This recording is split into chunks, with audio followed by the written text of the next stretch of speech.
Eu ia levar minha mãe de 89 anos ao hospital. Meu carro estava no mecânico. Quando pedi o carro emprestado para minha filha, ela me disse 7 palavras que mudaram tudo entre nós para sempre. Não tenho tempo para isso, mãe. Se vira. Eu respondi apenas: entendi, filha. Que Deus te abençoe. No dia seguinte, fiz algo que ela jamais esperaria. E quando Renata descobriu o que era, ela me ligou 28 vezes em 20 minutos. Eu não atendi nenhuma. Mas antes de eu continuar, verifique se você já se inscreveu no canal, deixe seu like. E me conte nos comentários de onde você está ouvindo minha história. Quero muito saber até onde ela já chegou. Meu nome é Carmen Oliveira. Tenho 66 anos, sou viúva há 4, aposentada há 9. Trabalhei 35 anos no Banco do Brasil. Entrei como escriturária aos 22 anos, saí como gerente de agência aos 57. Criei uma filha única com todo o amor que eu tinha no peito. Dei tudo o que pude e o que não pude. E naquela manhã de terça-feira, descobri que amor demais pode criar um monstro. Era 5h47 da manhã quando abri os olhos. O mesmo horário que eu acordava quando ainda trabalhava. 35 anos de hábito não desaparecem só porque a gente se aposenta. O corpo continua no automático, como se ainda tivesse que pegar o ônibus das 6h15 para chegar na agência antes dos clientes. Levantei devagar. As juntas doem mais no frio, e Ribeirão Preto tinha amanhecido gelado naquela manhã de junho. Fui até a cozinha, coloquei água para ferver, peguei o filtro de pano. Minha filha sempre me criticava por isso. Mãe, compra uma cafeteira dessas de cápsula. É muito mais prático. Mas eu gosto do ritual. O cheiro do café passando devagar, o vapor subindo, o tempo que leva. Na minha idade, a gente aprende a valorizar os pequenos rituais que ainda restam. O apartamento fica muito silencioso desde que o Antônio se foi. Meu marido por 43 anos, 4 anos, 3 meses e 17 dias que ele partiu. Ainda conto. Não sei porquê, mas conto. Talvez porque parar de contar seria admitir que ele se foi de verdade. Passei pela foto dele na estante. A foto do nosso casamento, 1978. Eu de véu, ele de terno marrom que era moda na época. Os dois sorrindo sem saber de nada. Sem saber que essa filha um dia diria para a mãe, se vira, quando a avó estivesse passando mal. O chinelo do Antônio ainda está no canto do banheiro. Azul marinho, desgastado do lado direito porque ele arrastava o pé. Minha filha já falou para eu doar. Mãe, isso é mórbido. O pai já foi. Eu digo que vou doar e nunca dou. Algumas coisas a gente não consegue explicar. Eram 7h15 quando meu celular tocou. O nome na tela. Mãe.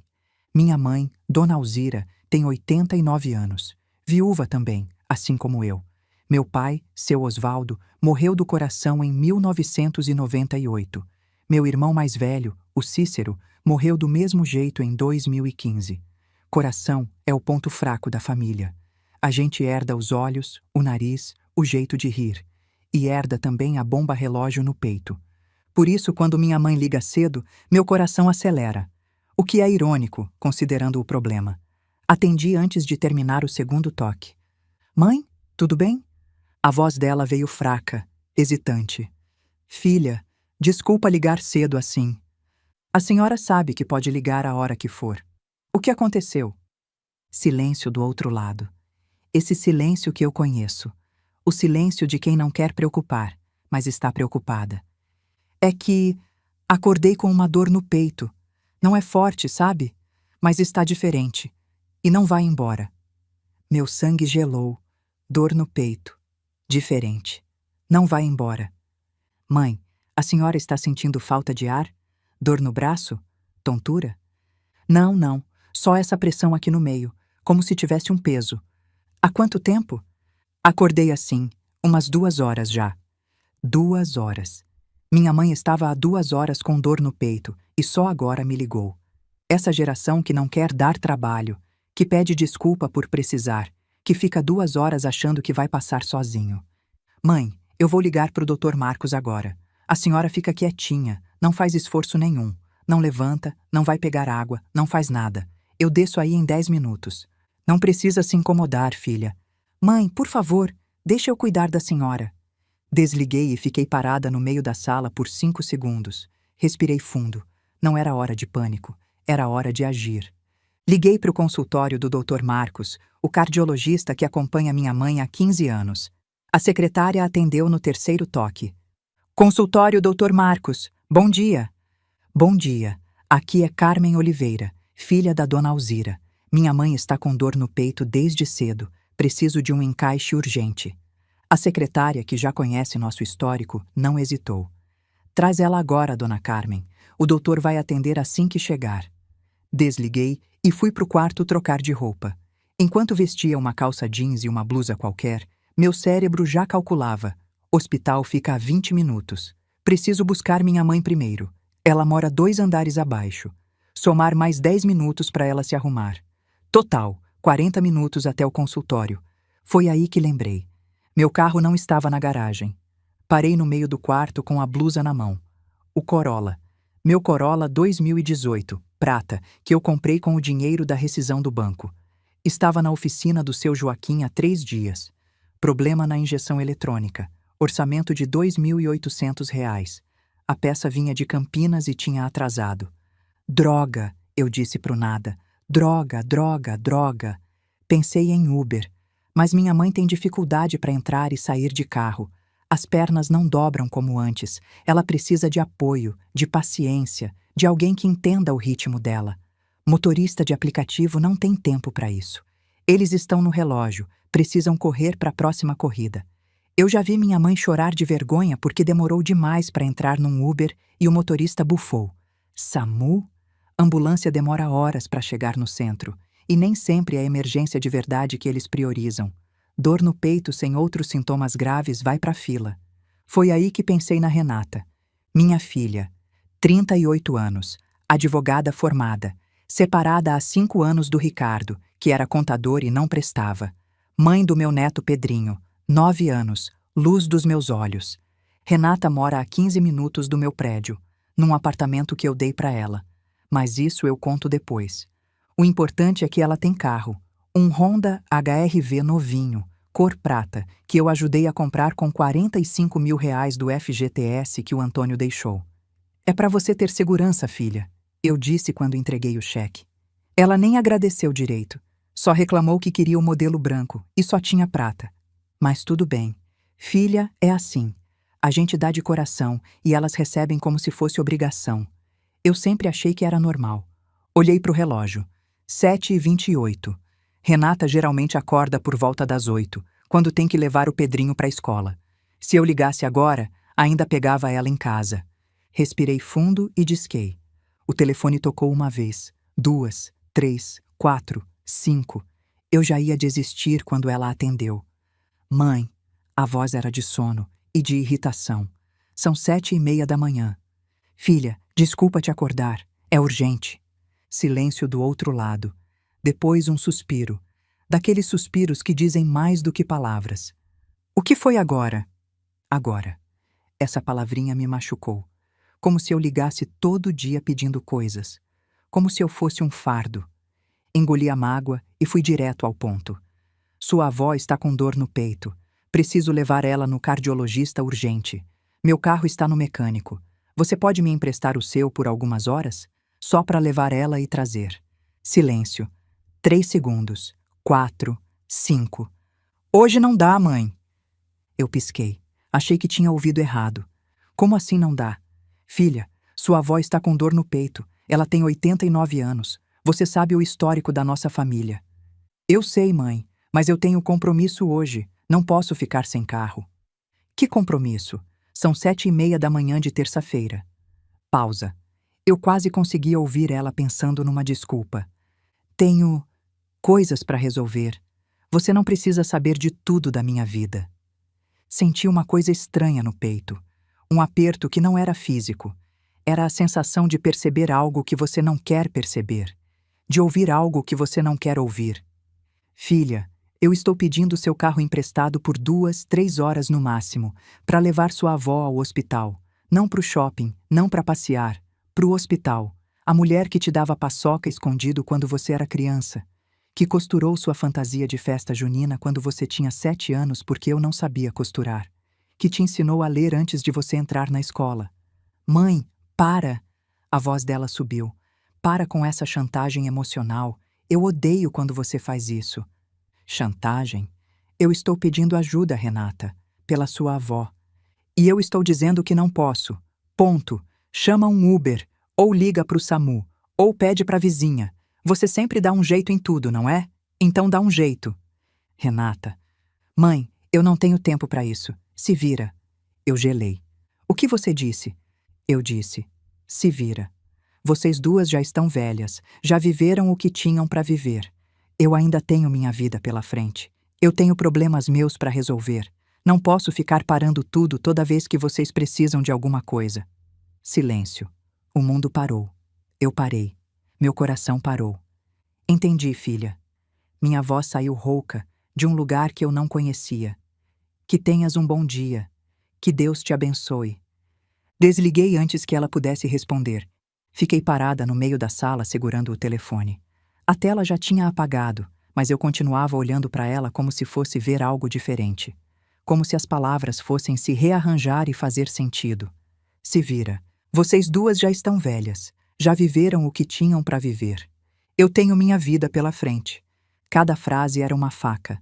Pequena, certeira, entrando devagar. Não era a raiva que doía mais. Raiva eu entendo. Raiva passa. O que doía era a frieza, a naturalidade com que ela disse aquilo. Como se fosse óbvio. Como se velhos fossem um estorvo descartável. Se vira. 2 palavras. O resumo de 38 anos de maternidade. Lembrei do parto dela. 32 horas de trabalho de parto. O cordão estava enrolado no pescoço. A enfermeira disse que nunca viu uma mãe tão calma em situação tão grave. Eu não estava calma. Estava apenas focada em uma coisa: salvar minha filha. Lembrei das noites em claro com cólica, com febre, com pesadelo, das reuniões de escola que nunca faltei, das fantasias de carnaval que eu costurava de madrugada, do vestibular que eu estudei junto com ela, como se fosse fazer prova também.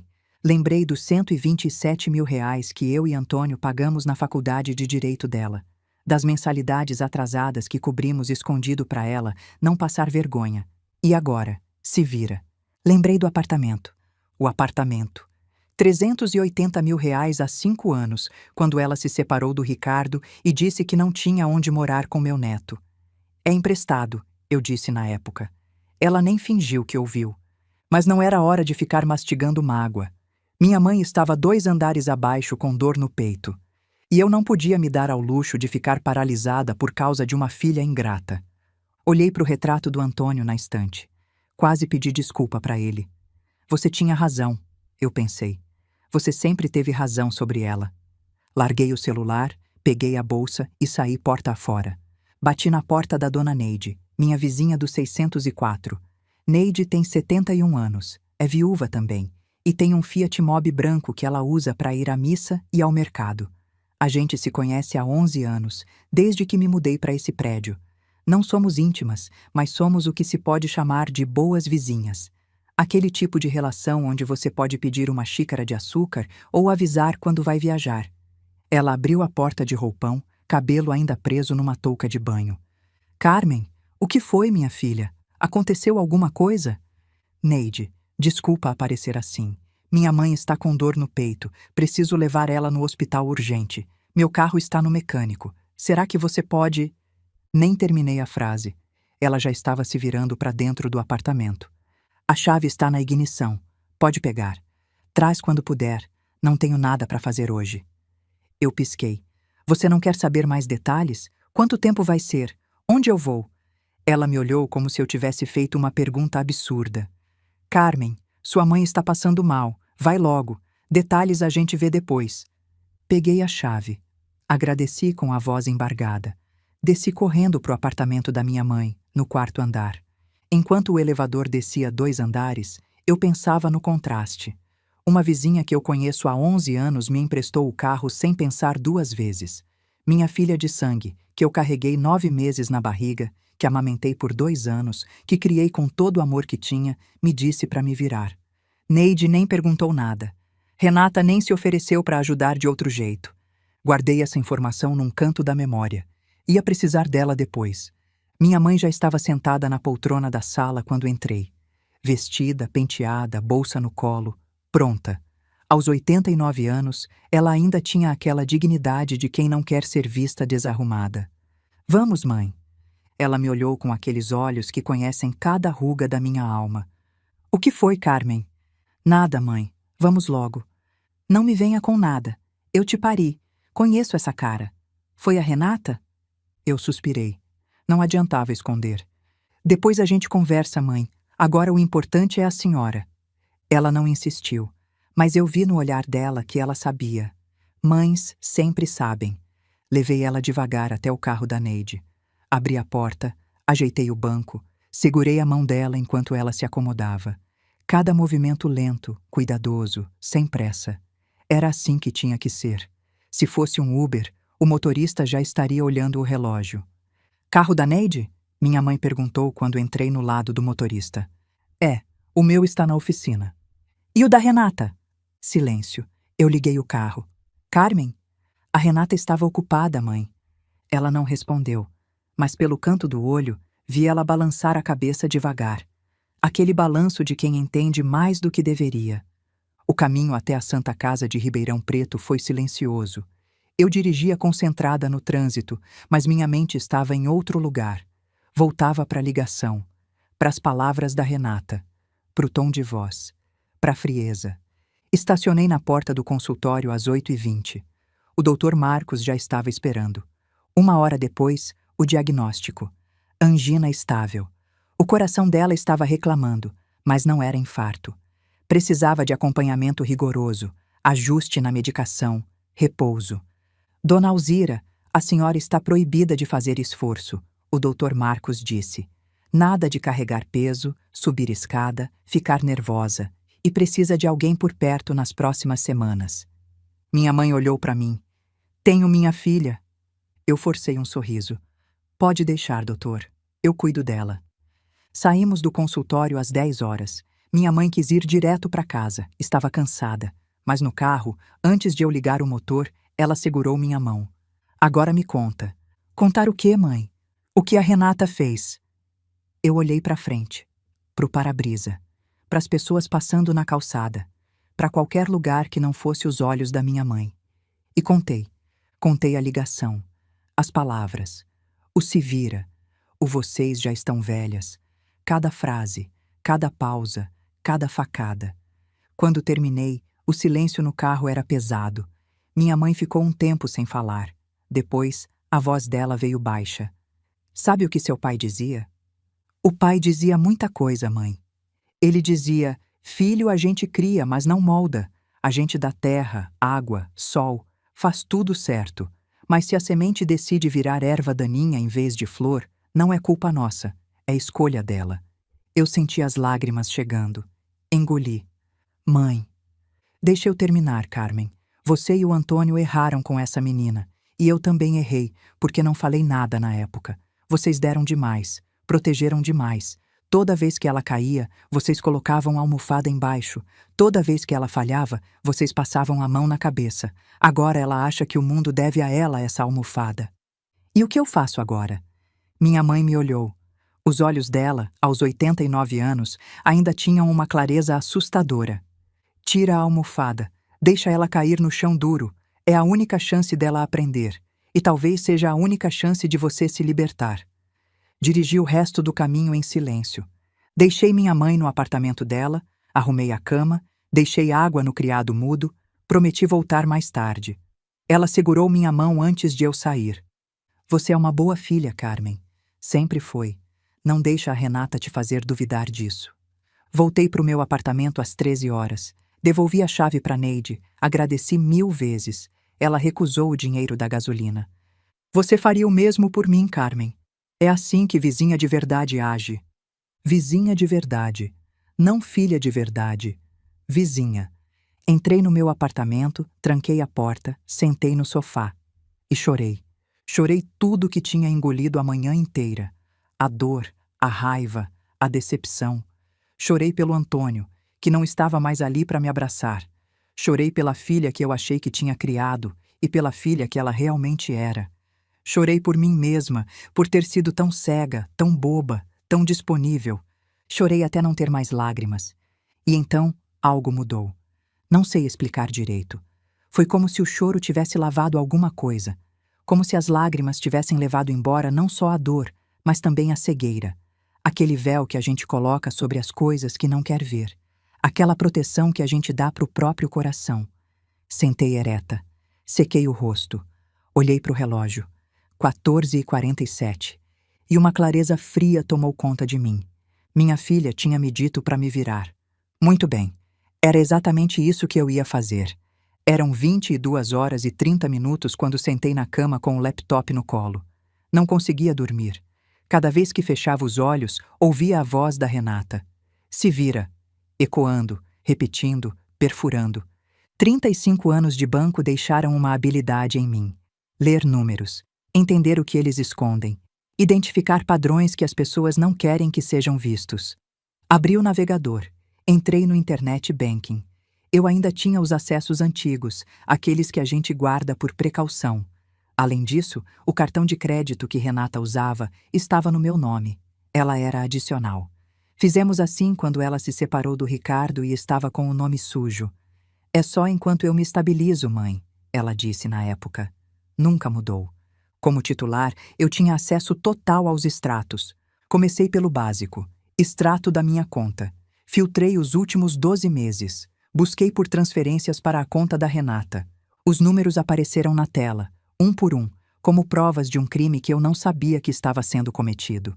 Janeiro, material escolar. Fevereiro, IPVA. Março, dentista. Maio, condomínio atrasado. Agosto, advogado. Dezembro, Natal. Sempre uma emergência, sempre urgente, sempre pro Pedrinho, pro carro, pra casa. Sempre algo que eu não podia negar. Somei tudo. Minha mão tremia no mouse. Total, R$ 47.300 em 12 meses. Quase 4.000 por mês. Minha aposentadoria é de R$ 8.200. Eu estava dando quase metade da minha renda para minha filha. Encostei na cadeira. Fiquei olhando para os números. Não eram novidade. Eu sabia de cada transferência, de cada pedido. O que eu não tinha feito era somar, colocar tudo junto, ver o tamanho do rombo. R$ 47.000 em um ano. E eu, vivendo de forma apertada, achando que era porque as coisas estavam caras. Cortando cinema, cortando restaurante, cortando viagem. Achando que era a economia do país.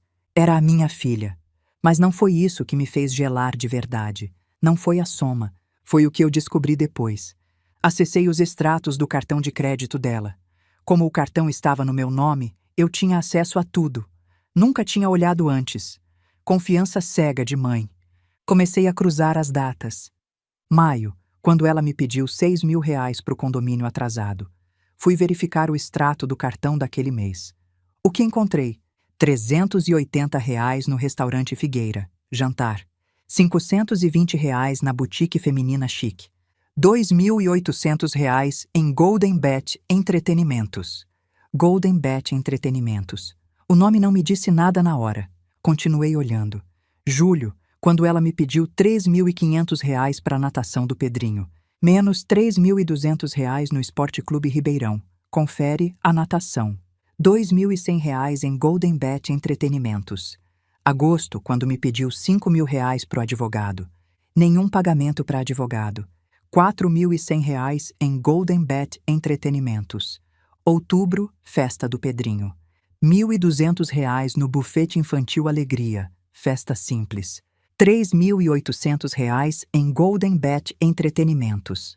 O padrão era claro. Toda semana, às vezes 2 ou 3 vezes por semana, pagamentos para tal Golden Bet. Valores de R$ 500, 800, 1.200, 2.000, R$ 3.000. Abri outra aba. Digitei no Google. Golden Bet Entretenimentos. O resultado me tirou o chão. Golden Bet, apostas esportivas e cassino online, apostas em futebol, caça-níqueis virtuais, roleta online, pôquer digital, Tiger Fortune, aviãozinho. Fiquei olhando para a tela por 1 minuto inteiro sem conseguir processar. Minha filha não estava com compromisso naquela manhã. Minha filha estava viciada em apostas online e eu estava financiando o vício dela há anos sem saber. Passei a madrugada inteira vasculhando, cruzando informações, montando o quebra-cabeça que eu me recusei a ver durante anos. 3 anos de extrato. Consegui acessar porque Renata tinha compartilhado a senha do aplicativo do banco comigo anos atrás. Para facilitar as transferências, mãe. Nunca mudou. 2022. R$ 28.400 em sites de apostas. 2023. R$ 41.200 em sites de apostas. 2024. Até outubro. R$ 52.800 em sites de apostas. Total. R$ 122.400 em 3 anos. R$ 122.000 jogados em apostas esportivas e caça-níqueis online. Era mais do que o salário de um ano inteiro de muita gente. E eu, trouxa, achando que estava ajudando com dentista, escola, aluguel. Tudo mentira. Cada emergência era o próximo jogo. Cada precisando desesperada era a próxima rodada de roleta. Lembrei de todos os sinais que ignorei. Os olhos nervosos quando ela pedia dinheiro. A pressa em desligar o telefone. As desculpas vagas sobre onde estava. Os fins de semana que ela precisava resolver umas coisas. E deixava Pedrinho comigo. Eu achava que ela estava trabalhando, ou saindo com amigas, ou precisando de um tempo sozinha depois da separação. Estava apostando online. Fechei o laptop às 4 da manhã. Deitei na cama olhando para o teto. Minha filha era viciada em jogo. Estava mentindo para mim há anos, usando meu dinheiro para alimentar um vício. E quando a mãe dela precisou de ajuda, disse, se vira. Porque provavelmente estava com pressa de ir jogar. Alguma coisa dentro de mim se quebrou naquela madrugada, mas diferente do que eu esperava, não foi meu coração. Foi a venda que cobria meus olhos. Pela primeira vez em 38 anos, eu vi minha filha como ela realmente era. E eu sabia o que tinha que fazer. Na manhã seguinte, acordei às 6 horas. 4 horas de sono, mas a cabeça nunca esteve tão clara. Tomei café olhando para a lista que fiz de madrugada. 5 itens escritos no verso de uma conta de luz. 1. O apartamento é meu. Paguei R$ 380.000. Está no nome dela. 2. O carro teve entrada minha. R$ 45.000 do FGTS do Antônio. 3. Ela me deve R$ 47.300 do último ano. Nunca devolveu um centavo. 4. Ela está viciada em apostas online. R$ 122.000 em 3 anos. 5. Ela está negligenciando meu neto. Abandono para jogar. 5 fatos. 5 verdades que eu fingi não ver. Mas antes de agir, eu precisava confirmar. Ter certeza absoluta. Às 9 horas, liguei para Dona Célia, síndica do prédio onde Renata mora, conhecida minha de outros tempos. Célia, desculpa incomodar. Preciso de uma informação. O condomínio da Renata está em dia? Silêncio do outro lado. Depois, a voz constrangida. Ué, Carmen, você não sabe? Saber o quê? O apartamento está com 4 meses de condomínio atrasado, R$ 6.200 de débito. A gente já mandou notificação. Meu estômago afundou. Mas, em junho ela me pediu dinheiro para pagar condomínio atrasado. Eu dei R$ 6.000. Em junho ela pagou uma parcela, só uma. Depois, nunca mais. Silêncio. O sangue subindo para o rosto. Carmen, posso falar uma coisa? Como amiga? Fala. Sua filha anda esquisita. Sai tarde da noite, volta de madrugada. Carro diferente toda semana buscando ela. Uber, táxi. O Pedrinho fica sozinho com a babá até tarde. Semana passada ele estava chorando na portaria porque a mãe não tinha chegado ainda. Eram 11 da noite. Meu neto de 9 anos. Chorando na portaria. Às 11 da noite. Esperando uma mãe que estava trancada no quarto apostando online. Obrigada, Célia. Você me ajudou muito. Desliguei sentindo um gosto amargo na boca. Não era só dinheiro. Minha filha estava abandonando meu neto para jogar. Pedrinho tinha 9 anos. A mesma idade que Renata tinha quando eu costurava a fantasia de festa junina às 2 da manhã para ela não ficar sem. A diferença? Eu estava presente. Renata estava apostando online. Na sexta-feira fui buscar Pedrinho na escola. Renata tinha compromisso, como sempre. Ele veio correndo quando me viu no portão. Magrinho, cabelo despenteado, mochila maior que ele. Vó! Abracei apertado. Cheirei aquele cheiro de criança, de vida, de inocência. Meu neto. Minha razão de continuar lutando. No carro puxei assunto com cuidado. Pedrinho, como estão as aulas de natação? Ele olhou pela janela. Ficou quieto. Pedrinho? Mamãe disse que a piscina está em reforma. Há quanto tempo? Desde... acho que março? Março. 7 meses. A piscina de um clube grande não fica 7 meses em reforma. E a escola? Está tudo bem? Ele encolheu os ombros, um gesto que não combinava com criança de 9 anos. A tia da cantina disse que mamãe está devendo. Eu finjo que não tenho fome no intervalo. Meu coração se partiu. Como assim, meu amor? As outras crianças compram lanche. Eu digo que não quero, mas às vezes quero sim. Só que não tenho como pagar. Parei o carro no acostamento. Não conseguia dirigir com lágrimas nos olhos. Meu neto passando fome na escola porque minha filha gastava o dinheiro da merenda em apostas. Abracei ele pelo banco de trás. Ele encostou a cabeça no meu ombro. Vó, posso morar com você? O mundo parou. Por que você quer morar comigo, meu amor? Porque você está sempre aqui. A mamãe nunca está. Segurei as lágrimas. Não era hora de chorar na frente dele. A gente vai conversar sobre isso, Pedrinho. Prometo. Levei ele para minha casa. Fiz macarrão com queijo, do jeito que ele gosta. Deixei ele assistir desenho até dormir no sofá. Cobri com a manta do Antônio. E fiquei olhando para ele dormindo. Meu neto, 9 anos, passando fome, esperando a mãe até tarde, sozinho. Naquele momento, o último fio de dúvida se rompeu. Não era só sobre mim, era sobre ele. Eu ia salvar meu neto, mesmo que custasse perder minha filha. Na segunda-feira, fui ao cartório registrar o que Pedrinho tinha me contado. Depois passei na escola dele e quitei as dívidas. R$ 2.800 de cantina e material atrasados. A senhora é a avó do Pedro? A diretora perguntou. Sou. Posso conversar em particular? Entramos na sala dela. Paredes com desenhos de crianças. Cheiro de giz de cera. Dona Carmen, estou preocupada com o Pedro. Ele anda disperso, triste. Semana passada, uma professora encontrou ele chorando no banheiro. O que ele disse? Que a mãe não veio buscá-lo. Ficou esperando 2 horas até a senhora Renata aparecer. 2 horas. Uma criança de 9 anos esperando 2 horas na escola. Eu quero ajudar, diretora. Vou resolver isso. Ela me olhou com aquele olhar de quem quer dizer algo, mas não pode. A senhora é uma boa avó, dona Carmen. O Pedro tem sorte de ter a senhora. Saí da escola com o coração pesado e a mente decidida. Naquela noite, sentei diante da foto do Antônio. Sozinha na sala. Televisão desligada. Só eu e ele. Antônio, você tinha razão. Sempre teve. Eu não quis enxergar. Falei com a foto como se ele pudesse ouvir. Talvez pudesse. Lembra quando ela tinha 15 anos e sumiu com R$ 200 da sua carteira? Você queria dar castigo de 1 mês. Eu disse que era fase, que ia passar. O Antônio da foto continuava sorrindo. Aquele sorriso de quem sabia.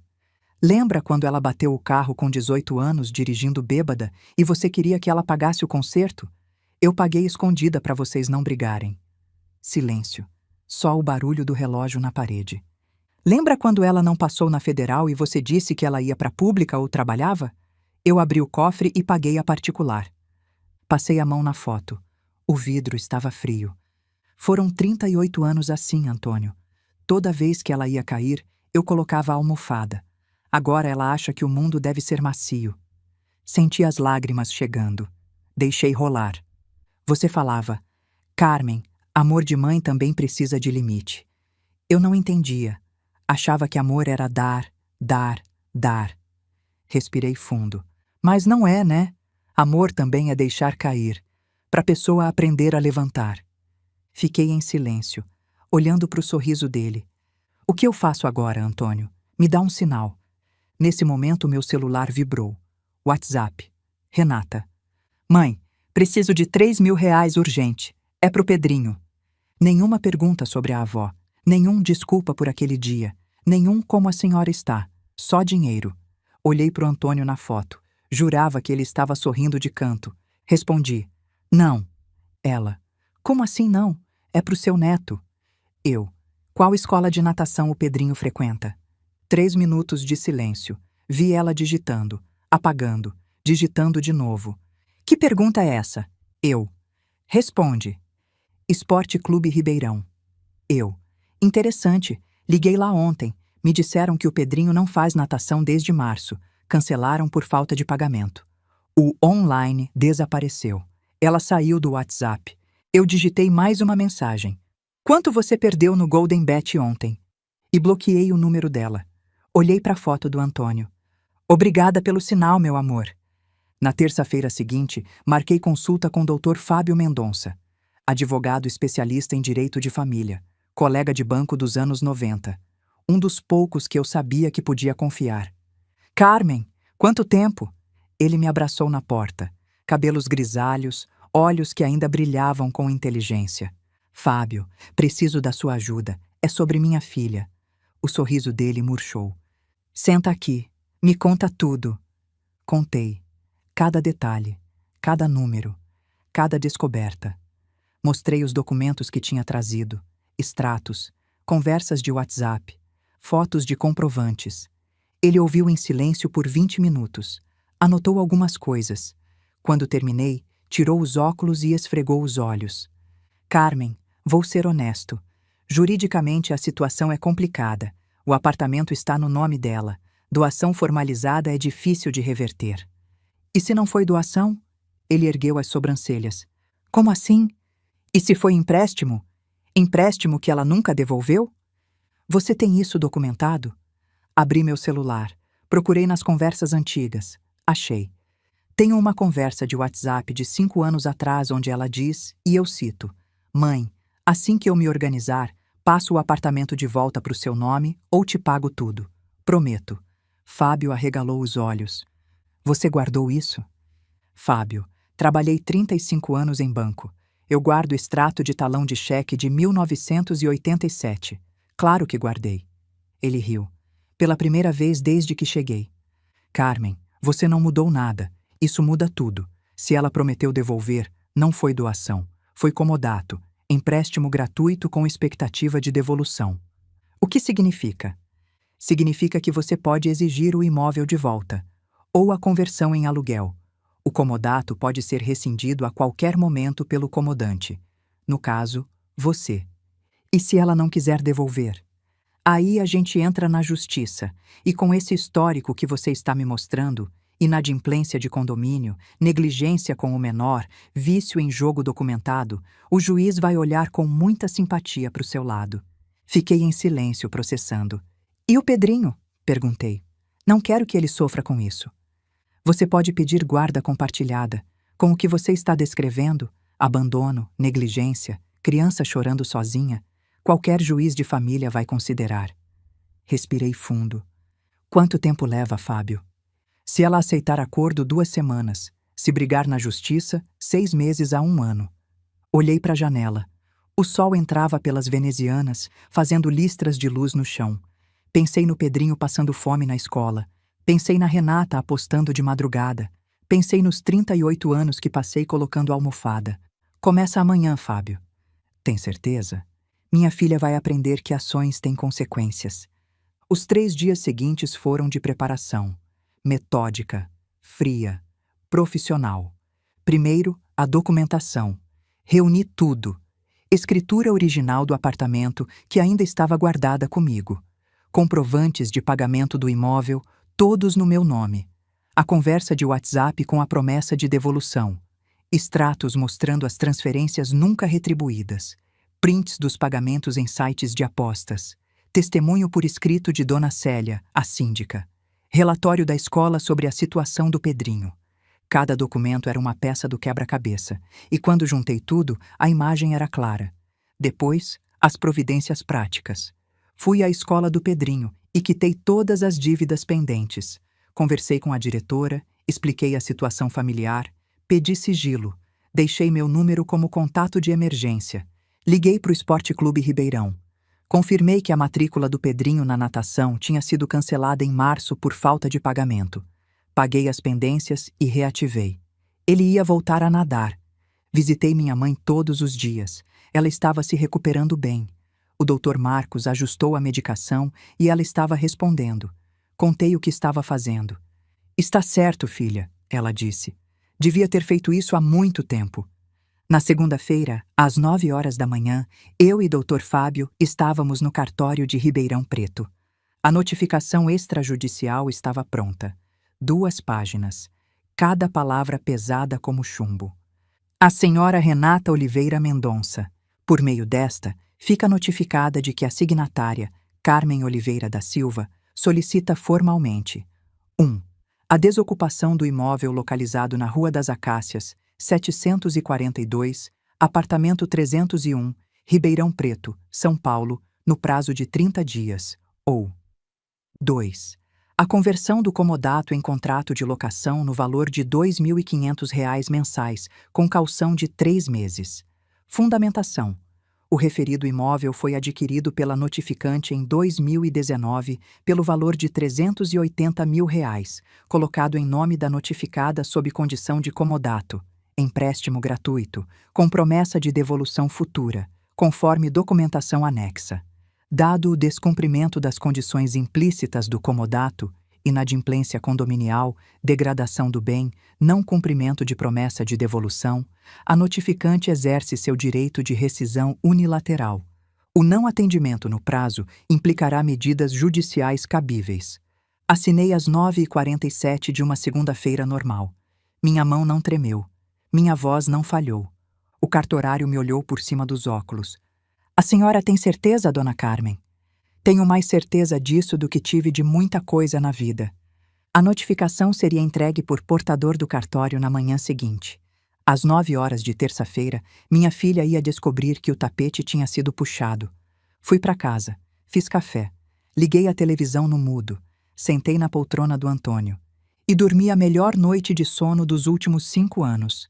Terça-feira, o dia D. Acordei às 6 horas, como sempre. Café coado, televisão desligada, celular carregado, no silencioso. Tudo em ordem.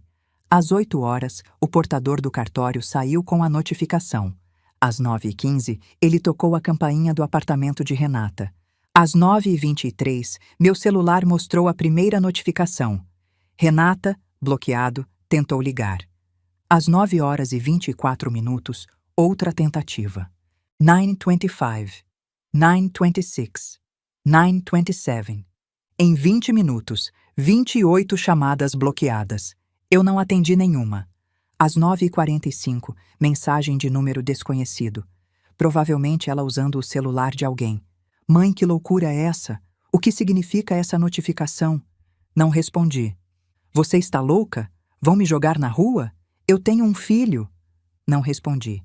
Eu vou chamar a polícia. Isso é crime. Não respondi. Às 10h20, o tom mudou.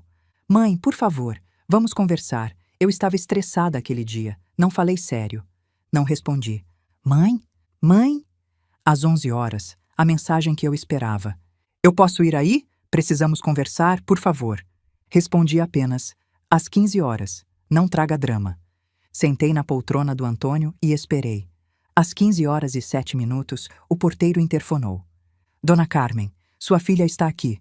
Posso subir? Pode. Ouvi os passos dela no corredor. Apressados, pesados. Ela bateu na porta como se quisesse arrombar. Abri devagar. A mulher na minha frente não parecia a Renata que eu conhecia. Cabelo preso de qualquer jeito, olheiras fundas, roupa amarrotada. Os olhos tinham aquele brilho nervoso que eu lembrava de viciados que iam ao banco pedir empréstimo emergencial. Posso entrar? Ela perguntou. A voz oscilava. Pode, senta. Ela entrou olhando ao redor como se procurasse algo. Armadilha, talvez. Testemunhas. Não havia nenhuma. Sentou no sofá. As mãos dela não paravam quietas, esfregando uma na outra, apertando os joelhos, mexendo no cabelo. Eu sentei na poltrona do Antônio. A primeira vez que sentava ali desde que ele morreu. Minhas mãos agarraram os braços da poltrona como âncoras. Você tem 15 minutos, eu disse. Fala o que veio falar. Ela me olhou com uma mistura de raiva e desespero. O queixo tremeu antes de ela começar a falar. Mãe, o que é isso? Você ficou louca? Me mandando notificação de despejo? Eu sou sua filha. Filha que me disse se vira quando sua avó estava com dor no peito. Eu estava estressada. Você não pode destruir minha vida por causa de uma frase. Não foi uma frase, Renata. Foi a gota d'água em um oceano de gotas. Do que você está falando? Eu me inclinei para frente. Olhei nos olhos dela. Aqueles olhos que eu costumava achar bonitos. Agora havia outra coisa neles. Desespero, medo e raiva de quem foi pego. Estou falando de R$ 47.300 que você me pediu no último ano para emergências. Estou falando de R$ 122.000 que você gastou no Golden Bet em 3 anos. Estou falando de um neto meu que passa fome na escola porque a mãe gasta a merenda dele apostando online. Silêncio. O rosto dela mudou. Cálculo, medo, raiva, tudo ao mesmo tempo. Quem te disse isso? Essa síndica fofoqueira? Não importa quem disse. Importa que é verdade. Você nega? Ela abriu a boca. Fechou. Abriu de novo. Eu vou lá às vezes, para relaxar. Todo mundo tem um vício.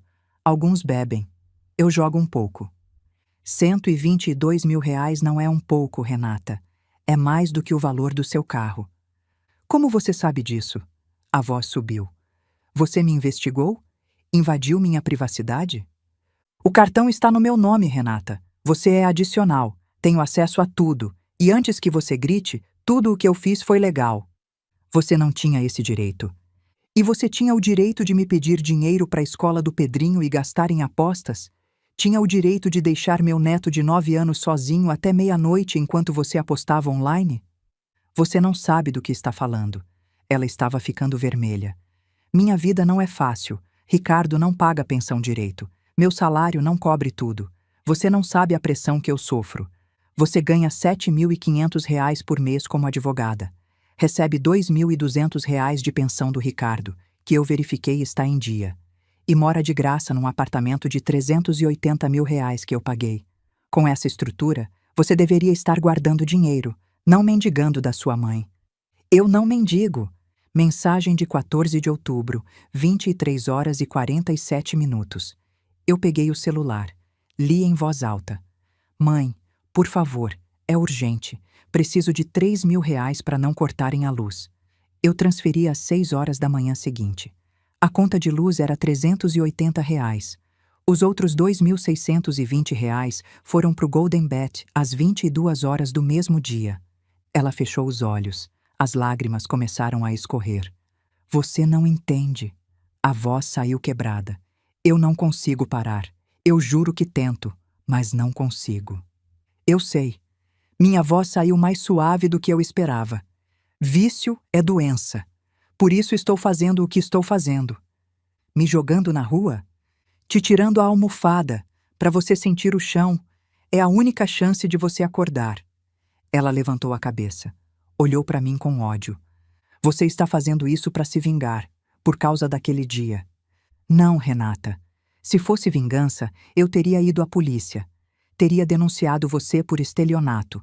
Teria ligado para a OAB e questionado se uma advogada viciada em jogo deveria manter a licença. Teria contado para o Ricardo tudo o que descobri e pedido para ele tirar a guarda do Pedrinho. Ela empalideceu. Eu não fiz nada disso, porque não é vingança, é intervenção. Peguei um papel da mesa, coloquei na frente dela.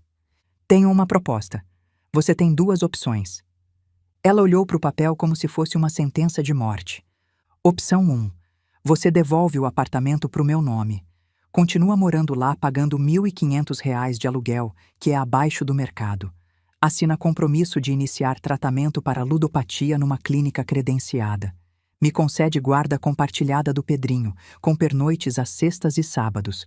Se cumprir tudo por 2 anos sem recaída, eu considero devolver o apartamento para o seu nome. Ela continuou lendo. Opção 2. A gente briga na justiça. Eu mostro tudo para o juiz, os extratos, as mentiras, a negligência com o Pedrinho, o abandono documentado. Você provavelmente perde o apartamento e a guarda total do Pedrinho, e eu vou à OAB questionar sua licença. Silêncio. Ela ficou olhando para o papel por um longo tempo. As lágrimas secaram. A raiva voltou. E então, algo diferente. Algo que parecia cálculo. Isso é chantagem. Isso é consequência. Escolha a sua. Eu preciso de tempo para pensar. Você tem até sexta-feira às 18 horas. Depois disso, meu advogado protocola a ação. Ela se levantou. Olhou para mim de cima. Eu nunca vou te perdoar por isso. Eu sei, filha, mas você vai sobreviver. E talvez um dia você entenda. Ela foi embora sem dizer mais nada. A porta bateu. O silêncio voltou. Eu fiquei sentada na poltrona do Antônio por muito tempo, olhando para a foto dele na estante. Foi a coisa certa, né? Perguntei pro nada. Ele não respondeu. Mas eu sabia. Quarta-feira, quinta-feira, sexta-feira. 3 dias de silêncio. Renata não ligou. Não mandou mensagem. Não apareceu. Eu não estava ociosa. Visitei minha mãe todo dia. Ela estava melhor. O coração estabilizando. Contei o que tinha acontecido. Você fez a coisa certa, filha, ela disse. Demorou, mas fez. Na quarta, busquei Pedrinho na escola. Levei para tomar sorvete no shopping. Ele me olhou com aqueles olhos grandes, cor de mel, iguais aos do Antônio. Vó, a mamãe está doente? Por que você pergunta isso, meu amor? Porque ela chora de noite e fala no telefone muito brava e não me dá atenção. Abracei ele forte, cheirei o cabelo dele, lavanda do shampoo de criança. Sua mamãe está passando por um problema, sim, mas vó está aqui. Sempre vou estar. Ele encostou a cabeça no meu ombro. Vó, quando eu vou poder morar com você? A gente está resolvendo isso, meu amor. Prometo. Sexta-feira, 17h45. Eu tinha desbloqueado o número dela na véspera. Precisava estar acessível pro acordo. Meu celular tocou. Número da Renata. Mãe? Sim. Silêncio. Respiração do outro lado. Eu aceito. A opção 1. Eu aceito. Não disse nada. Esperei. Mãe? Estou aqui. Eu aceito porque não tenho escolha. Mas eu quero que você saiba. Eu te odeio por isso. Eu sei, filha. Você está destruindo minha vida. Não, Renata. Eu estou tentando salvar. Você só vai entender isso daqui a alguns anos. Silêncio. Terça-feira, 10 horas, no escritório do Dr. Fábio Mendonça, Rua Américo Brasiliense, 1385, sala 302. Traz documento. Ela desligou. Fiquei olhando para o celular na minha mão. A tela apagou. O silêncio voltou. Ela tinha aceitado. Eu devia sentir vitória, alívio, alguma coisa positiva. Mas o que eu sentia era um vazio enorme. Um buraco no peito que nenhuma vitória ia preencher. Minha filha me odiava, e eu tinha acabado de garantir que esse ódio durasse anos. Fui até a foto do Antônio. Eu fiz a coisa certa, eu disse. Né? Ele continuou sorrindo. Aquele sorriso que não respondia a nada. Terça-feira, 10 horas. Escritório do Dr. Fábio. A sala tinha ar-condicionado no máximo. Frio de gelar os ossos. Ou talvez fosse a tensão. Renata chegou às 10h15. Atrasada, como sempre. Entrou com uma advogada jovem, provavelmente colega de escritório. Loira, magrinha, cara de quem acabou de passar na OAB. Minha filha não me olhou. Sentou do outro lado da mesa como se eu fosse uma estranha. Como se não tivesse saído de dentro de mim. Dr. Fábio conduziu a reunião com a calma de quem já viu de tudo. Estamos aqui para formalizar o acordo entre as partes. A senhora Carmen Oliveira propõe... Ele leu cada cláusula. Devolução do imóvel. Aluguel de R$ 1.500. Tratamento obrigatório. Guarda compartilhada. Prazo de 2 anos para reavaliação. A advogada de Renata tentou negociar alguns pontos. Queria reduzir o aluguel. Queria tirar a cláusula do tratamento. Queria limitar meus dias com Pedrinho. Dr. Fábio foi firme. A cliente tem documentação extensiva sobre negligência com o menor e uso indevido de recursos financeiros. Se preferir ir a juízo, podemos discutir cada ponto perante um magistrado, com todas as provas apresentadas. A advogada olhou para Renata. Renata olhou para o chão. Aceito como está, minha filha disse. A voz era um fio. A assinatura levou 20 minutos. Cada página, cada rubrica, cada reconhecimento de firma. Quando terminou, Renata se levantou. Foi até a porta. Parou. Você ganhou, mãe. Não é sobre ganhar, Renata. Para mim é. Ela se virou. Os olhos estavam secos, mas vermelhos. Você queria me dar uma lição. Deu. Parabéns. Espero que tenha valido a pena destruir sua família. Saiu batendo a porta. Dr. Fábio suspirou. Você está bem, Carmen? Não, mas era necessário. Ela vai te perdoar um dia? Olhei para a porta fechada, para o rastro invisível que minha filha deixou. Não sei, mas ela vai sobreviver. E meu neto vai ter uma avó por perto quando precisar. É o que importa. Uma semana se passou. Renata cumpriu o acordo. Transferiu o apartamento de volta para o meu nome. Começou a pagar o aluguel. Matriculou-se numa clínica de tratamento para dependência comportamental. Pedrinho passou o primeiro fim de semana comigo. Sexta, sábado e domingo. Fizemos bolo de chocolate. Assistimos filme. Ele dormiu na cama que era do Antônio. Vó, posso vir todo fim de semana? Ele perguntou no domingo à noite. Pode, meu amor. Todo fim de semana. Ele sorriu. O primeiro sorriso de verdade que eu via nele em meses. As coisas estavam se ajeitando. Até que o domingo seguinte chegou. Eu estava em casa assistindo o Fantástico quando meu celular vibrou. Mensagem da Neide. Carmen, você viu o que sua filha postou no Facebook? Meu estômago afundou. Abri o Facebook. Procurei o perfil da Renata. E encontrei. A postagem tinha sido feita 2 horas antes. Já tinha centenas de reações. Preciso desabafar. Minha mãe, Carmen Oliveira, está me despejando do apartamento onde moro com meu filho de 9 anos. Isso mesmo, minha própria mãe. Tudo porque um dia eu não pude emprestar meu carro para ela. Um dia. Agora ela está usando advogado, me ameaçando, querendo tirar meu filho de mim. É isso que ela chama de amor de mãe? Estou devastada. Sem chão. Meu filho não entende o que está acontecendo. Se você conhece minha mãe, por favor, faça ela parar. Isso está destruindo nossa família. Mãe tóxica, abuso psicológico, desabafo. Fiquei olhando para a tela, lendo e relendo. Ela estava me pintando como vilã, para centenas de pessoas, contando meia-verdade, omitindo tudo o que fez. Desci para os comentários. Gente, que absurdo! Mães assim deveriam perder o direito de se chamar mãe. Como uma pessoa pode ser tão fria com a própria filha? Eu conheço a Renata. Ela é uma ótima mãe. A mãe dela deve ser doente. Coitada. Força, Renata. Narcisista. Sua mãe é narcisista. Pesquisa sobre isso. 847 curtidas, 234 comentários, 156 compartilhamentos. Em 2 horas. Meu telefone começou a vibrar. Mensagens de conhecidos. Carmen, o que está acontecendo? Vi o post da Renata. É verdade isso? Você está bem? O que houve? Até minha prima de Campinas mandou mensagem perguntando se eu tinha surtado. Fechei o Facebook, fechei o WhatsApp, desliguei o celular, sentei no escuro. Por um momento duvidei de mim mesma. Será que eu estava errada? Será que exagerei? Será que era uma mãe tóxica mesmo?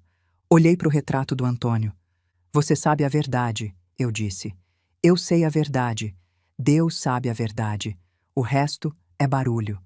Mas o barulho machucava. Na manhã seguinte, às 8 horas, Neide me ligou. Carmen, você está acordada? Não dormi. Liga seu Facebook, agora. Liguei o celular, abri o aplicativo e vi a reviravolta. Dona Célia, a síndica, tinha visto o post de Renata e não tinha ficado calada. A resposta dela estava nos comentários, com mais curtidas que o post original. Sou Célia Martins, síndica do prédio onde a Renata mora. Preciso contar a outra versão dessa história. 1. O apartamento da Renata foi pago pela mãe dela. 380 mil reais. Colocou no nome da filha por confiança. 2. Nos últimos 4 meses, a Renata está devendo 6.200 reais de condomínio. Quem paga as contas do prédio enquanto ela não paga? Os outros moradores. 3.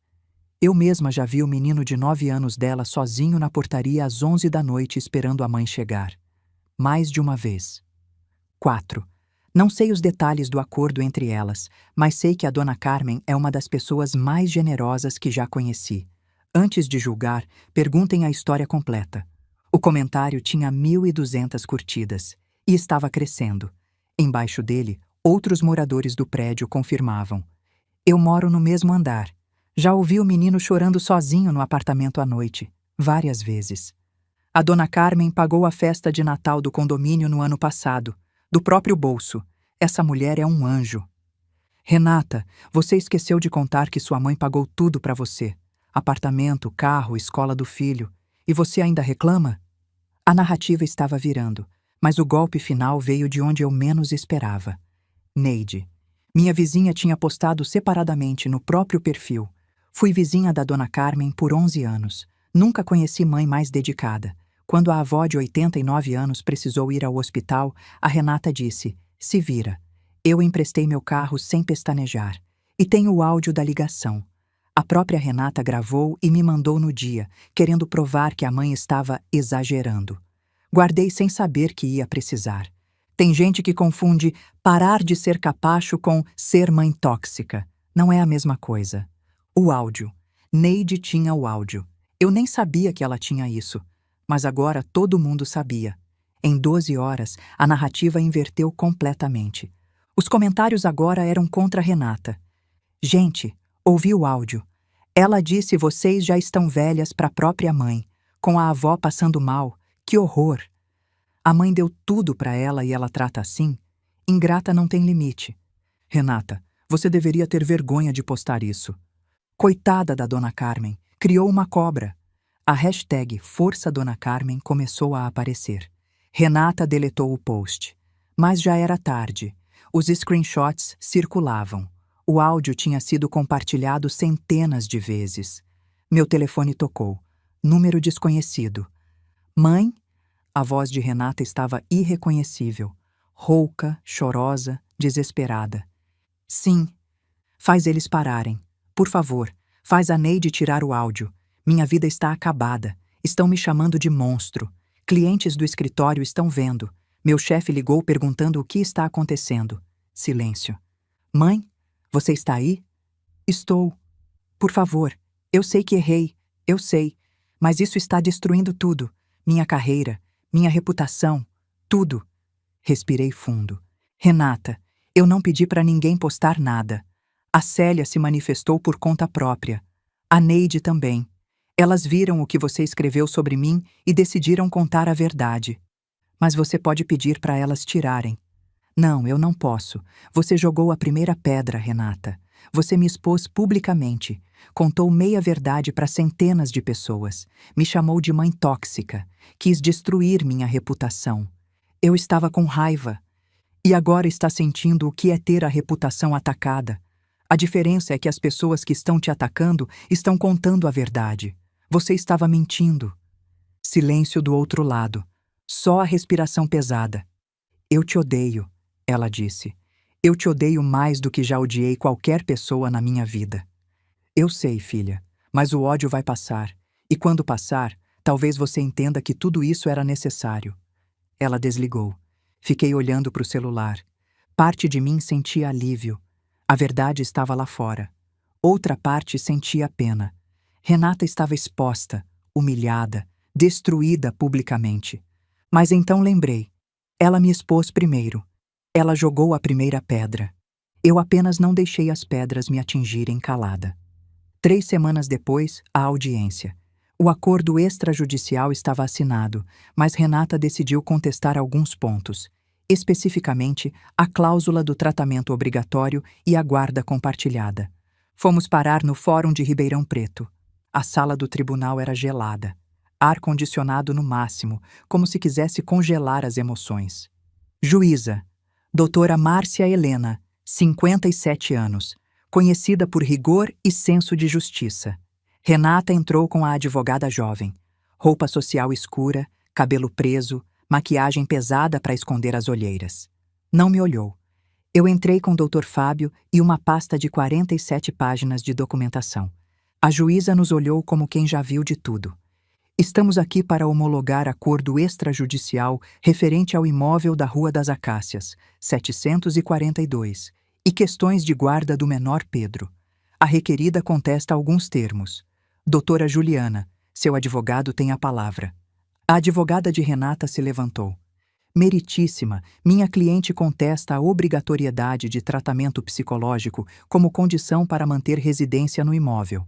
Entendemos que isso configura constrangimento ilegal e fere a dignidade e autonomia da parte. A juíza ergueu uma sobrancelha. Doutor Fábio, a autora pode explicar a razão dessa cláusula? Doutor Fábio se levantou. Meritíssima, a cláusula existe porque a requerida possui histórico documentado de ludopatia, ou seja, vício em jogos de azar, que resultou em negligência comprovada com seu filho menor, de 9 anos. Temos extratos bancários demonstrando gastos de R$ 122 mil em estabelecimentos de jogos nos últimos 3 anos. Temos testemunhos de abandono de menor. E temos registro da escola do menor indicando dívidas e sinais de negligência. A juíza olhou para os papéis. Abandono de menor? Sim, meritíssima. A síndica do prédio e 2 testemunhas adicionais atestam que a criança foi encontrada sozinha no condomínio após as 23 horas em pelo menos 4 ocasiões nos últimos 6 meses. A mãe estava ausente, frequentando o estabelecimento de jogos. Silêncio na sala. A juíza se virou para Renata. Doutora Renata, a senhora é advogada, não é? Sou, meritíssima. Então a senhora sabe exatamente o que estou prestes a perguntar. A senhora nega essas alegações? Renata olhou para a advogada. A advogada não tinha resposta. Meritíssima, foram situações pontuais. Eu trabalho muito. Às vezes preciso de uma válvula de escape. Todo mundo tem. Válvula de escape que deixa seu filho de 9 anos sozinho até meia-noite? Ele tem babá. Às vezes ela sai antes da hora combinada. A juíza levantou a mão. Doutora Renata, vou ser franca. A senhora é advogada. Sabe exatamente como isso se configura perante a lei. Abandono de incapaz. Artigo 133 do Código Penal. Não me faça explicar. Renata ficou pálida. A juíza pegou a pasta de documentos. Passou 20 minutos lendo em silêncio. Ninguém falou. O único som era o ar-condicionado. Finalmente ela levantou os olhos. Deixa eu resumir. A senhora Carmen pagou o imóvel integralmente. A promessa documentada de devolução, caracterizando o comodato. Nos últimos anos, a senhora Renata recebeu aproximadamente R$ 180 mil da mãe, boa parte desviada para jogos de azar. Há múltiplos relatos de negligência com o menor. Ela tirou os óculos. Doutora Renata, alguma correção factual? Silêncio. Renata olhou para o chão. Meritíssima, eu preciso de ajuda. Eu sei disso. Eu admito. Mas minha mãe está fazendo isso por vingança, não por amor. Ela quer me destruir porque eu disse uma frase errada num dia de estresse. A juíza olhou para mim. Dona Carmen, a senhora quer se manifestar? Me levantei. Meritíssima, se eu quisesse vingança, teria ido à polícia. Teria denunciado minha filha por estelionato, dado o padrão de obtenção de dinheiro sob falsas justificativas.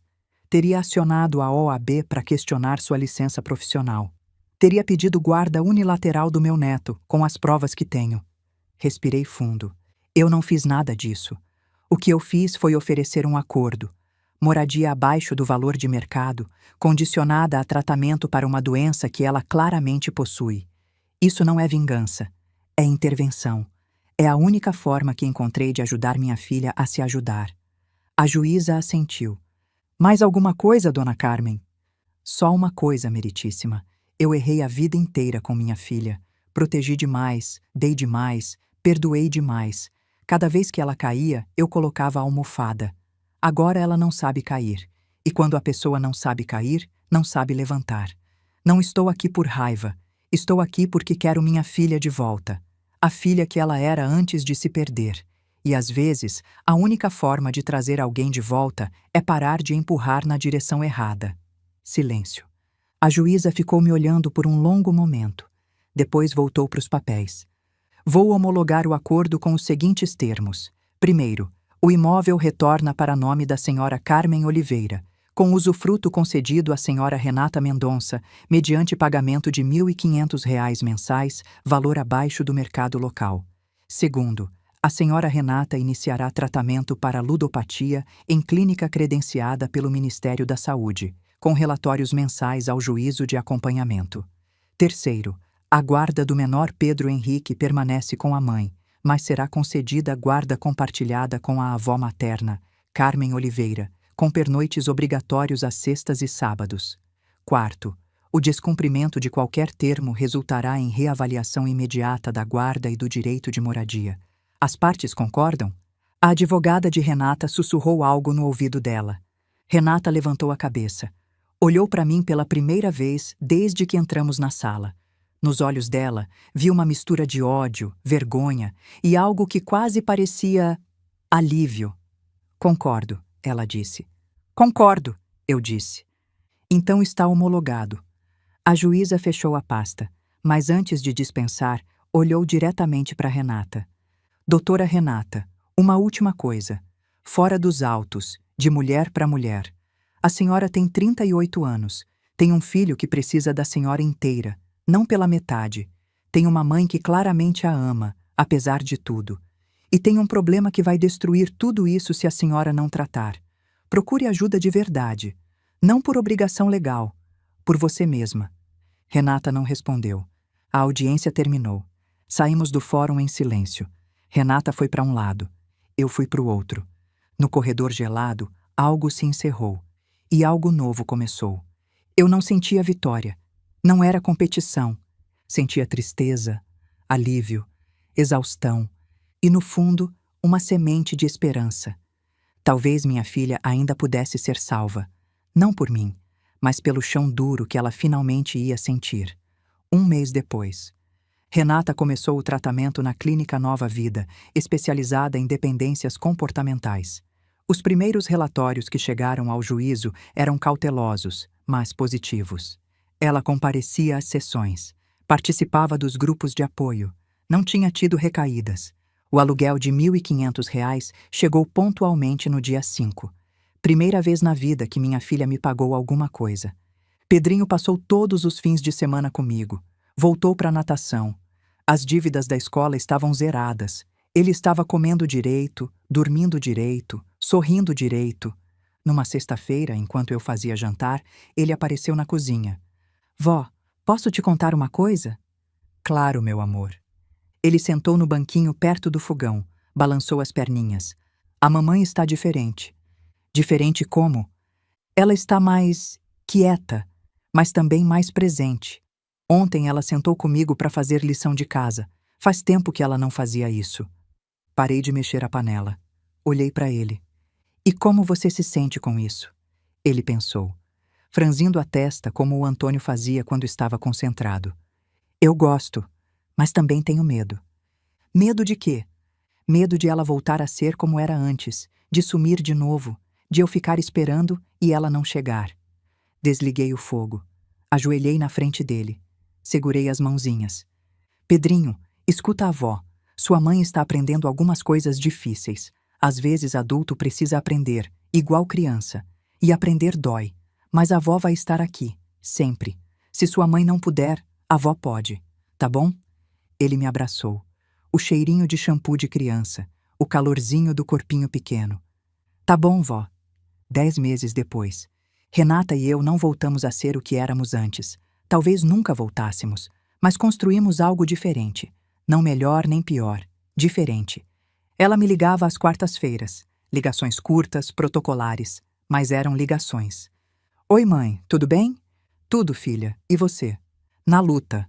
O tratamento está sendo difícil. Eu sei, mas você está indo. É o que importa. Silêncio. Obrigada, mãe. Obrigada por quê? Silêncio mais longo. Por não ter desistido de mim. Esses 2 segundos de pausa entre obrigada e por não ter desistido eram os mais pesados e mais leves da minha semana ao mesmo tempo. Minha mãe fez 90 anos em abril. Fizemos festa pequena no meu apartamento. Bolo de fubá, guaraná, família.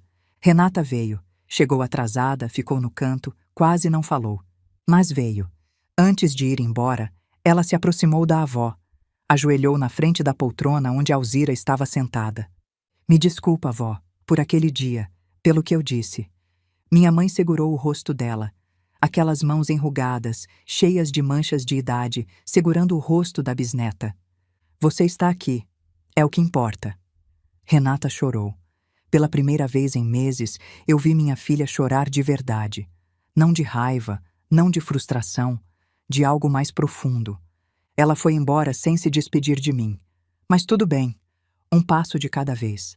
A nova rotina se estabeleceu devagar. Pedrinho nos fins de semana, minha mãe aos domingos, pilates com Neide às quintas. Vida simples, mas minha.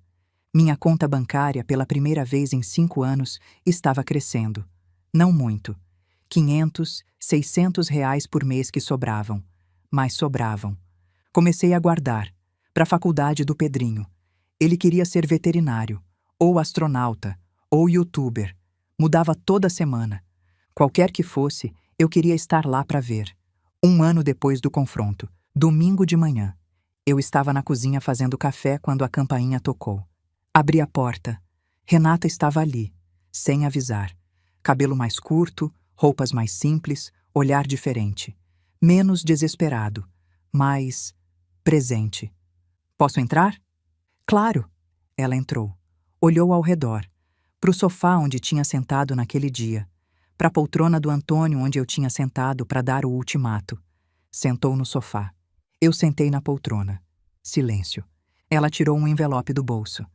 Eu escrevi isso para você. No tratamento a gente tem que escrever cartas. Para as pessoas que magoamos. Essa é a sua. Olhei para o envelope. Branco, simples. Meu nome escrito à mão. Eu ia mandar pelo correio. Ela continuou. Mas achei que devia entregar pessoalmente. Peguei o envelope. Estava pesado. Várias folhas dentro. Quer que eu leia agora? Não. Ela se levantou. Leia depois. Sozinha. Foi até a porta. Parou. Mãe? Sim? Eu disse que te odiava, naquele dia. E durante muito tempo, achei que odiava mesmo. Silêncio. Mas não era ódio, era vergonha. Vergonha de ver quem eu tinha virado. E você foi o espelho que mostrou a verdade que eu não queria ver. Ela abriu a porta. Obrigada por não ter quebrado o espelho. Saiu. A porta fechou devagar. Fiquei olhando para o envelope na minha mão por muito tempo. Depois fui até a poltrona do Antônio. Sentei. Abri. A carta tinha 5 páginas. Letra caprichada. Manchas de lágrimas secas em algumas partes. Mãe, eu te pedi para se virar sozinha quando a avó estava com dor no peito. Disse que vocês já estavam velhas, que já tinham vivido o que tinham para viver. Você se virou e me ensinou a fazer o mesmo. Eu te odiei por isso. Por meses. Achei que você tinha feito aquilo para me destruir, para me humilhar, para provar que você sempre esteve certa e eu sempre estive errada. Demorei muito tempo para entender que não era nada disso. Você fez o que nenhuma mãe quer fazer. Me deixou cair. Me deixou sentir o chão duro. Me deixou doer. E doeu. Ainda dói. Mas foi a única coisa que funcionou. Eu estava afundando, mãe. Afundando num buraco sem fundo. E toda vez que você me dava dinheiro, toda vez que você resolvia meus problemas, você estava me empurrando mais para baixo, sem querer. Mas estava. Quando você tirou a almofada, eu finalmente senti o impacto. E o impacto me acordou. Ainda estou em tratamento. Ainda tenho dias ruins. Ainda sinto vontade de abrir o aplicativo, de apostar, de sentir aquela adrenalina. Mas não vou, porque agora eu sei o preço. O preço é você. O preço é o Pedrinho. O preço é a avó. O preço é tudo que importa. Você me salvou, mãe. Da forma mais dolorosa possível, mas me salvou. Eu não sei se algum dia a gente vai voltar a ser como era antes. Talvez não. Talvez o que era antes não fosse saudável para nenhuma das duas. Mas podemos construir algo novo, algo diferente, algo melhor. Se você quiser. Eu quero. Desculpa por tudo. Por cada real roubado, cada mentira contada, cada noite que o Pedrinho ficou sozinho, cada vez que eu te tratei como se você fosse obrigada a me salvar. Você não era obrigada, e mesmo assim, você salvou. Obrigada por não ter me deixado me destruir. Sua filha, Renata. Terminei de ler. As lágrimas escorriam pelo meu rosto, pingavam no papel, fazendo novas manchas nas páginas que já tinham outras manchas. Olhei para a foto do Antônio. Você viu? Perguntei. Ela está voltando. Ele continuou sorrindo. Aquele sorriso que agora parecia diferente, mais leve, como se ele também estivesse aliviado. Fui até a janela. O sol de domingo entrava forte. Lá embaixo, a cidade continuava. Carros, pessoas, vida. Minha história não terminou com abraço de novela. Não houve reconciliação dramática, pedido de perdão com música de fundo, final feliz amarrado com laço de fita. Renata e eu não nos reconciliamos completamente. Talvez nunca nos reconciliemos de verdade. Mas ela estava viva. Estava em tratamento. Estava sendo mãe. E eu aprendi uma coisa que devia ter aprendido há 38 anos. Amor de mãe não é dizer sim para tudo. Não é resolver todos os problemas. Não é colocar a almofada embaixo de cada queda. Amor de mãe é ter coragem de dizer não quando precisa. É tirar a almofada para que a queda ensine o que a palavra não conseguiu. É deixar doer para que a dor vire aprendizado. É continuar amando mesmo quando odeiam você por isso. Minha filha me disse: "Se vira sozinha, mãe." Eu me virei. E ao fazer isso, dei a ela a única chance de aprender a se virar também. Se você está ouvindo essa história e passando por algo parecido, quero que você saiba: colocar limite não é crueldade, é amor. Amor próprio não é egoísmo, é sobrevivência. E às vezes, a coisa mais amorosa que podemos fazer por alguém é deixar que eles sintam as consequências das próprias escolhas. Porque só assim eles aprendem a escolher diferente. E só assim a gente se liberta do papel de almofada. Se essa história tocou você, deixa um like e se inscreve no canal. Cada inscrição ajuda a levar essas histórias para mais pessoas que precisam ouvir. Nos comentários me conta: você já passou por algo parecido com um filho, uma filha ou alguém da família? Como você lidou? E se você conhece alguém que precisa ouvir essa história, compartilha com ela. Às vezes uma história muda uma vida. Até a próxima!